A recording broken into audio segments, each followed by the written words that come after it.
അപ്പച്ചൻ്റെ സർക്കസ് കമ്പമോ അഭ്യാസ മികവോ ഒന്നുമില്ലെന്ന് മാത്രമല്ല, പിതാവിൽ നിന്നും തികച്ചും മാറി സഞ്ചരിച്ച പുത്രനാണ് സണ്ണി വർഗീസ്.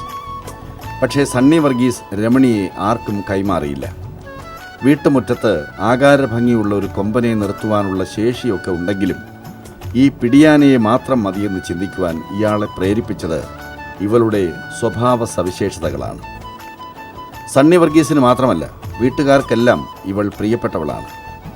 ഭർത്താവിൻ്റെ വീട്ടിൽ കാലുകുത്തിയ നാൾ മുതൽ ലില്ലിക്കും പിറന്ന നാൾ മുതൽ രമണിയെ കാണുന്ന 2 മക്കൾക്കുമെല്ലാം രമണി വീട്ടിലെ ഒരംഗം മാത്രമല്ല, അതിനപ്പുറം പലതുമാണ്. ഞങ്ങളുടെ കുടുംബത്തിലെ ഒരു അംഗത്തെ പോലെ തന്നെയാണ് രമണി. ഞങ്ങളുടെ ഇവിടെ ചേട്ടായിമാർ ഞങ്ങൾ 5 പേരാണ്, ആണുങ്ങളാണുള്ളത്. അവർ ഞങ്ങളുടെ വീടുകളിൽ വന്നാൽ അവൾക്ക് എന്തെങ്കിലും കൊടുത്തെങ്കിൽ മാത്രമേ അവൾ അവിടെ നിന്ന് പോവുകയുള്ളൂ.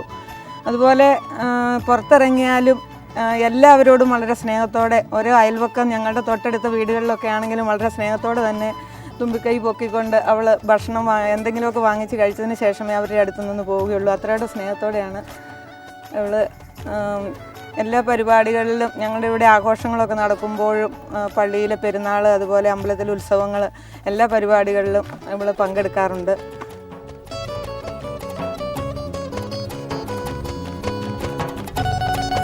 ആ തുമ്പിക്കൈ ഇളക്കിയുള്ള നിൽപ്പും തലയാട്ടലുമെല്ലാം കാണാതെ കടന്നു പോകുന്ന ദിനങ്ങൾക്ക് ഇവരെ സംബന്ധിച്ചിടത്തോളം യാതൊരു പ്രസക്തിയുമില്ല. വീട്ടിലെത്തിയാൽ അടുക്കളപ്പുറത്ത് വന്നു നിന്ന് സ്വന്തം പങ്കിനായി തുമ്പിക്കൈ നീട്ടി നിൽക്കുന്ന രമണി വീട്ടുകാരുടെ ഭാഗ്യവും അഭിമാനവുമാണ്. കുലീനയായ ഒരു സ്ത്രീയുടെ സാന്നിധ്യമാണ് ഇവൾ.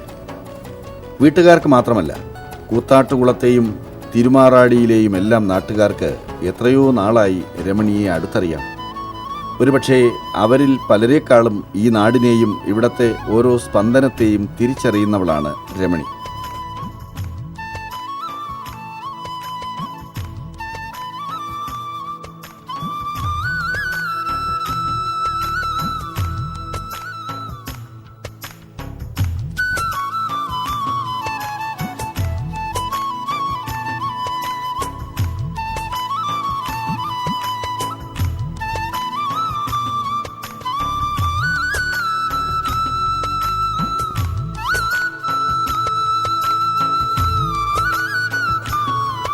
നിങ്ങൾ എന്ത് കണ്ടിരിക്കുന്നു എന്ന മട്ടിൽ ഇവിടുത്തെ നാട്ടുവഴികളിലൂടെ രമണി കുണുങ്ങി നടക്കുന്ന കാഴ്ച നാടിൻ്റെ ഐശ്വര്യം കൂടിയാണ്.